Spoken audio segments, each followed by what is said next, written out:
I have fucking 5,000 hours on Action Taimanin, so I think I have the right to talk about how this game is played. So I'm not gonna lie, when you first start out, bro, you got your three choices. You're fucking Asagi, Kaze, or I think it was Sakura for the last, man. Just go Asagi, please, man. Especially now after the rework, if you like start playing that shit now, because of her, what's it called?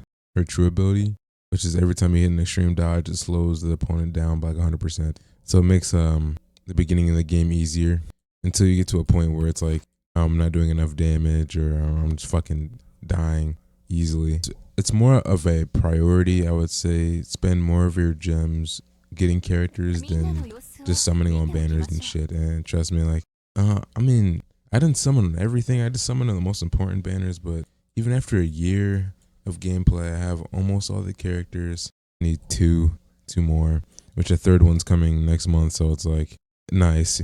You still have to do a fuck ton of work. Like, because you're gonna need getting a lot of characters to get the awakening skills, which is probably one of the most important features in the game, especially end game, bro. Like, since I don't have, I mainly went hyper aggressive since I'm abusing Ragnarok for most of the time, so that's why I barely have any defense. But I'm gonna start working on my defense. But guaranteed characters you're going to need for the beginning of the game at least, man, is you want Emily Simmons auto farm if you're lazy as fuck. Like, I'm pretty sure no one wants to sit here and fucking stare at the screen for hours and farm daily quests and shit. Like, nobody's trying to do that. So you're gonna auto click, do dailies if you have a fuck ton of AP to grind a certain material that you need to like upgrade your supporters and shit or characters. But I think this shit like solo leveling to me, bro. It's like you just log in for the day for like an hour, not even like 30 minutes for the most part. Like beating game, nah, you gotta play for a little while. You know, there's no quick login, and you have to actually play the game like in the beginning. I would say like 6 months. For most of the time, you're just bored. You're just logging in and like doing your dailies and your secret quests and shit like that. One thing you can't say early on in the beginning game in VR is gonna be hella annoying, bro, or hella hard. Because you're not gonna have many characters that are strong enough to get you really far. So that should piss me off in the beginning.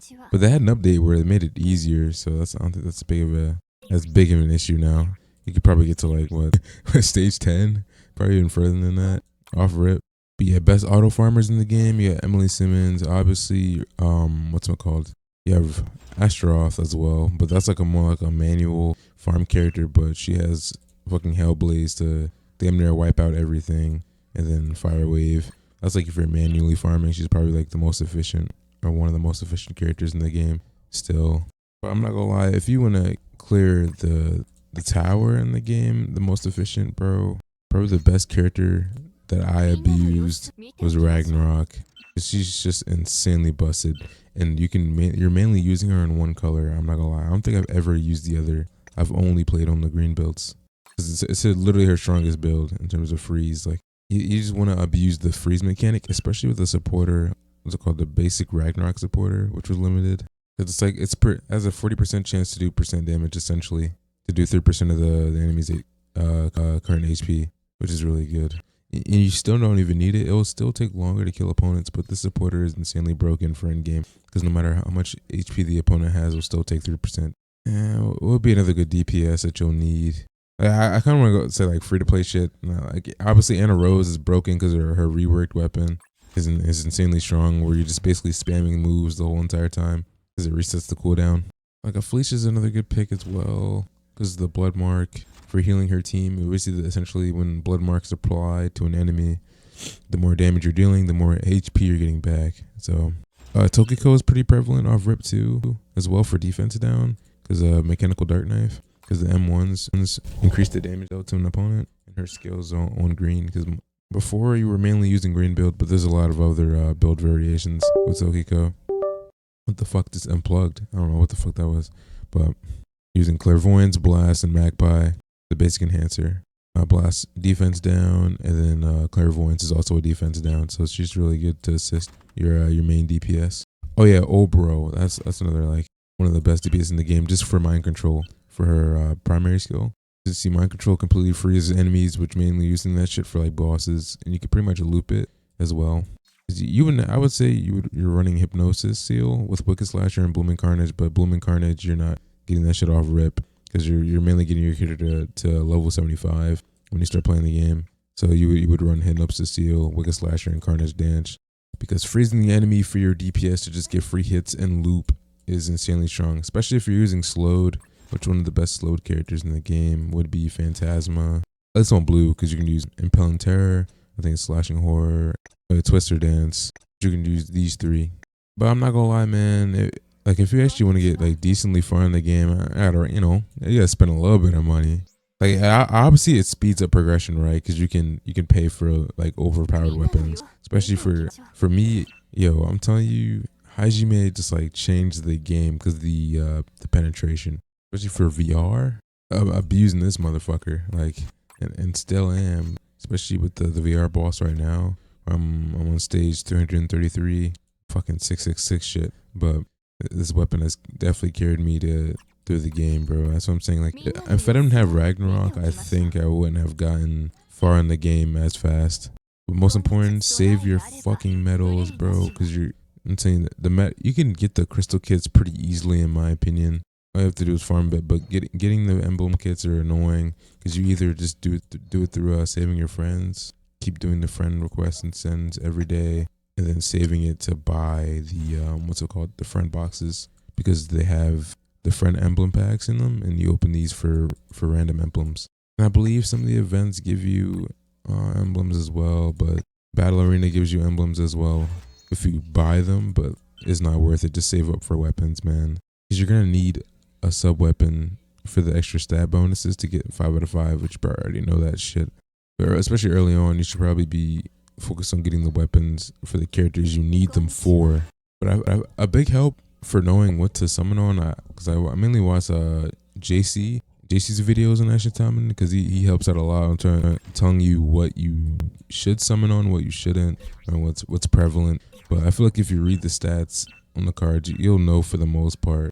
Like, for example, on this banner, we have the pickup for the Ren's rework for Thunderblade Narukami, which this weapon is insane simply because it helps out the team and herself as well.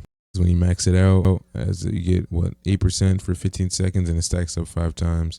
So you get a 40% stack of increased damage for your team, increased damage to super armor by 70%, which will help you break the super armor easier and reduce the duration of debuffs, which is just an added bonus, not really that important.